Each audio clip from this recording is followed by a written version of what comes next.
I'm here at the UK National Road Bike Time Trial Championships. Now in a moment I'm going to tell you about why this event is so interesting, but before we get stuck in, let's take a close look at this bike because it is pretty weird.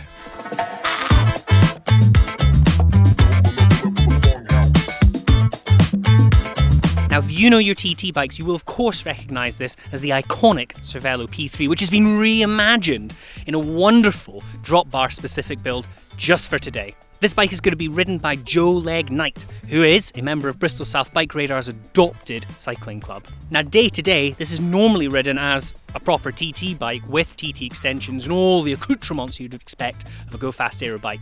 But for today, it's been converted to a drop bar build. Up front, we've got a set of Ultegra Di2 shifters, which the owner didn't wish to drill the frame, so has simply taped the cable down the front of the head tube, down that down tube, and under to the bottom bracket junction, where the Di2 junction is taped on. What's quite fun is out back as well, we have one of those wireless adapters which you saw on earlier Di2 group sets. If you're a rim brake TT rider, this tri-rig brake is about as good as it comes, with a funny little plastic shroud on the front, making things as slippery as possible.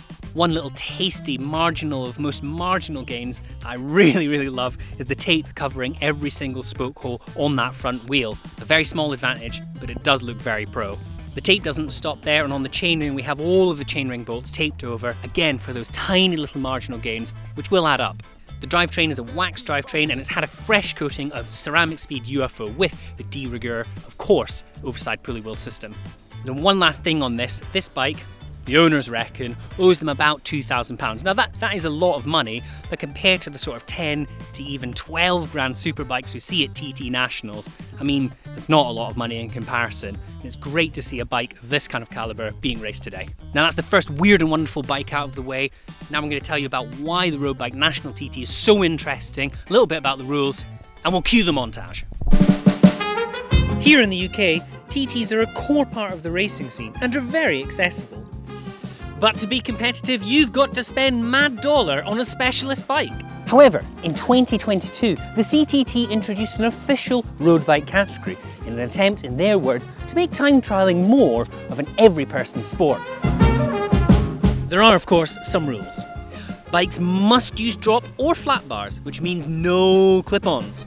Wheels must have at least 12 spokes and can be no deeper than 90mm. That means that disc wheels are not permitted. Now the great thing about this event is you can ride your everyday road bike and still be in with a chance.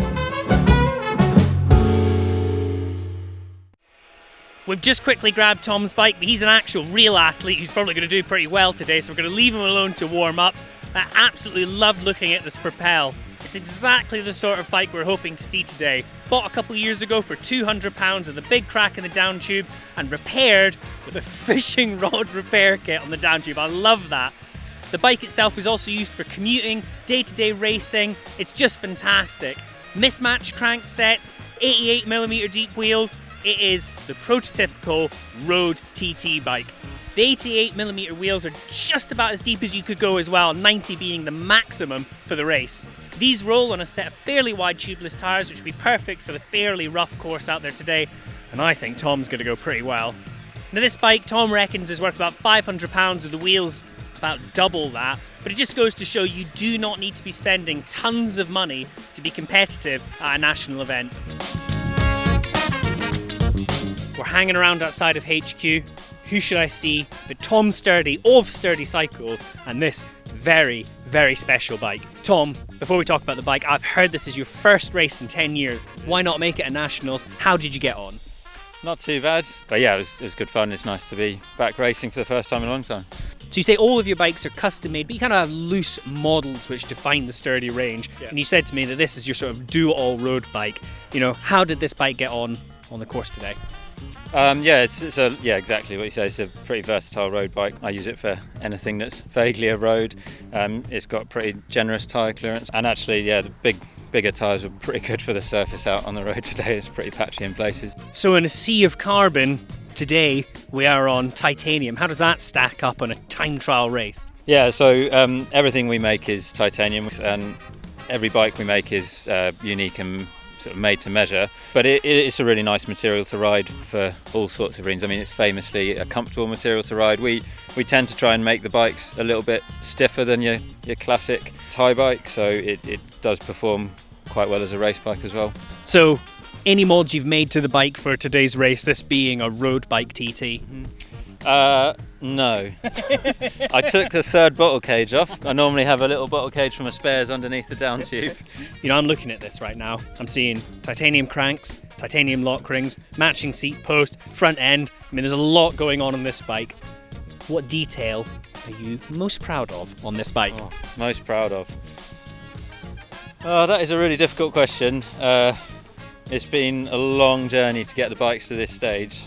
I am most proud of how they go together and like what it's like to work with them now and fabricate it, which I know is a really nerdy detail. So it's stuff that you can't see on the bike. It's like how it was to weld and how easy it was for me to make it. A true engineer's answer. I like it. I'm here with Jonathan and Carolina, who are riding for Audax UK, and how could I resist? There's a tandem. Of course I'm going to talk about it. Before we get into the bike though, Carolina, I hear this is your very, very first tandem ride, and what a way to start. How are you feeling for today's ride? Comfortable. We had today the first run on a tandem. We've done 20 miles-ish, and that was my first ever tandem ride, so we're going for nationals today. Yeah. Just as briefly, you know, us tandem people are pretty weird and we could talk on for a long time, but why do you like racing on tandems? Well, for me, I mean, I do a lot of endurance events, sort of like Paris-Brest-Paris. I did Race Across America and things like that. You've always got company, right? You've always got support.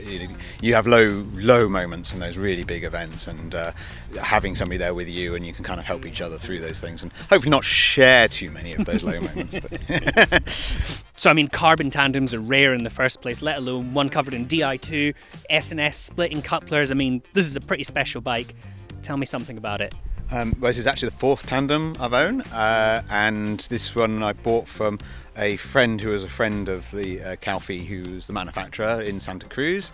Calfee they're unusual in the way they make the carbon frames, because they sort of bond all the tubes together. They're a carbon repair shop, and so they sort of repair the parts together to make a beautiful tandem out of it. Yeah, and as you mentioned, it's got Di2 and the belt chain drive. I think of all of those, people often don't really notice the electronic shifting, the Di2, but for me that's the biggest game changer. It's on a tandem, it just means you get crisp gear changes, whereas with mechanical shifting, the long length of the gear cable can make it very sluggish sometimes. And I think, Caroline, your take on the gear shifting today was... Yeah, it was really good. I find out that on normal bikes, so what I'm usually ride single bike, and I changing the gear, and it's sometimes really a little bit crusty, you know. Yeah. But here it's like it's simple as everything. It's so really nice, and the feel of it's smooth. Well, go well today. I'm sure you're going to go pretty fast. I've heard there's one quite spicy descent on today's ride. What kind of speed do you think you're going to hit on something like this? It's not long enough. You need a long descent to get up to like 80-90 kilometers an hour, which is the sort of speeds we would sometimes hit. We're not going to be hitting that, but we'll be up there, 60, I'm sure. Well, we watch with great interest. Thank you for chatting. Obviously, I love tandems. If you'd like to read all about them, hit the link in the bio. We do have a full buyer's guide for them on site. I mean, look at this bike. This is Robbie Disney of Aerologic RT's Cannondale SystemSix, and I cannot think of a more uncompromising, dedicated aero road bike. Of course, the most striking thing on this bike is that great big old 56-tooth chainring, which he has paired with an 11 to 30 tooth cassette. That is a hard gear, especially given that last climb on this course, by all accounts of the riders, was quite a spicy one. Just beneath that little baby cassette, we have an absolute black, oversized pulley wheel system. It's got a great big hole in the middle, which means there's nothing there, so surely it's faster. For the cockpit, Robbie has 36cm wide handlebars with, of course, the shifters tilted in ever so slightly. This is, after all, a Go Fast Aero road bike in 2023. Interestingly, he's gone for Vittoria Corsa Speed tyres in 25mm width. Now for an Aero bike, 25mm, not that unusual. However, bear in mind that at the top end of racing, 28mm has become the de rigueur standard. And for today's rough course, Robbie did say he'd wished he'd dropped a little bit of pressure as the road was pretty gnarly. A rule change in 2021 means that in any CTT event, be it a hill climb or a time trial like this, you must run lights front and rear. And Robbie's made the most of that with a really nicely integrated fabric light just beneath his Wahoo mount. Very striking bike, and one I would love to go ripping around on, probably a lot slower than Robbie. Now those are our top 5 favourite bikes from the 2023 Road Bike National Time Trial Championships. Big thanks to FTP Racing, who put on a fantastic event, really well organised, and tremendous cakes in HQ. The event was absolutely packed today with around 160 people on the start sheet, which is more than the organisers were expecting. For me, I think that illustrates this real appetite for events like this.